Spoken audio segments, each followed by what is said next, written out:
Thank you so much for such a great honor. What more can I expect from life?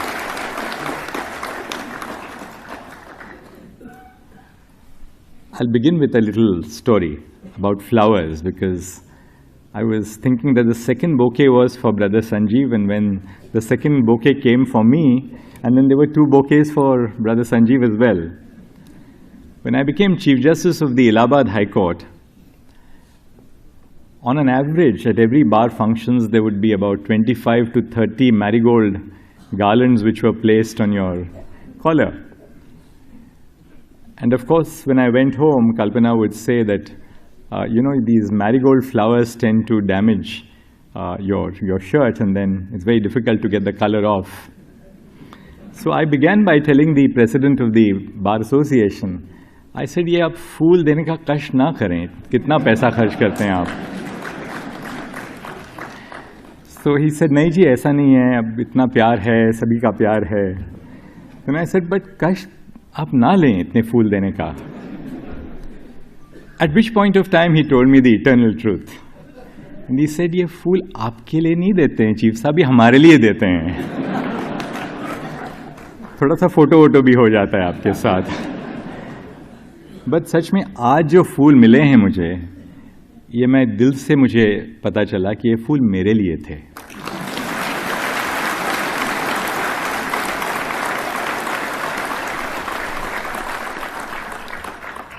क्योंकि दिल की बातें जो छुपाई नहीं जा सकती. Well, it's a moment today of Thanksgiving. It's a little bit of time for looking back in time. But before that, I would like to thank from the bottom of my heart the Supreme Court Bar Association for organizing this event, and for all the beautiful words which have been said by each one of the speakers who preceded me. Brother Sanjeev Khanna, I'm really touched to the core by what you've said. Thank you so much, Rachna. Thank you, Kapilji, for these beautiful words in the poem. Thank you so much, AG. And thank you, really, all of you, for giving me this great honor together with my family. I don't want to be very long, but it's obviously a time when I must acknowledge those who have played a very critical role in my life, and who more, or who better, to begin with than my own mother. I was a sick child. I was prone to falling sick. My mother must have spent night after night keeping awake to ensure that I get well. And I still remember a little saying, or a shloka, whatever you can call it, that she would say, which I was thinking of over the last few days. I must have heard her innumerable times saying, Aushadhi Janvi Toyam Vaidyo Narayano Hari, which meant that Aushad, medicine, is like the Ganges, and Vaidyo Narayano Hari, the doctor, is in the position of Narayan. I never knew what the meaning of that phrase was. I never did. All that I knew was that it was accompanied by the bitter medicine which went into my mouth.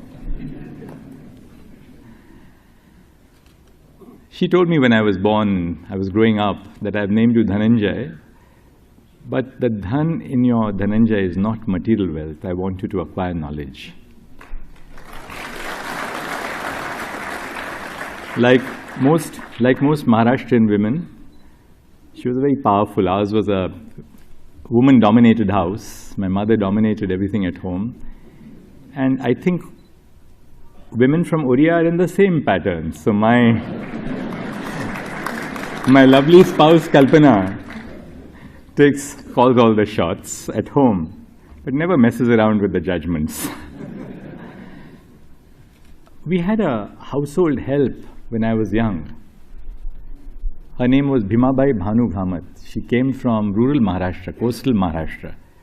She was engaged because my mother had contracted typhoid, and she was engaged to be with my mother to give a nursing care for her. And when I was born, I was a late-born child, but not fondled. I was disciplined, but not overly disciplined.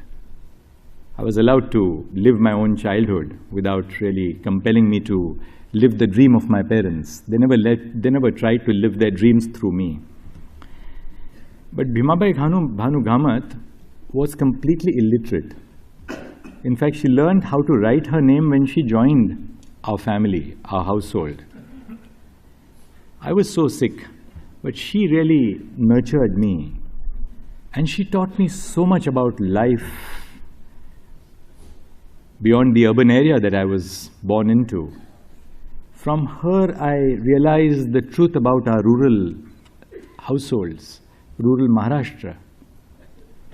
Most importantly, she made sure that though my father had become a judge just about a year after I was born, that I associated with people, with young friends who belonged to the margins of our society.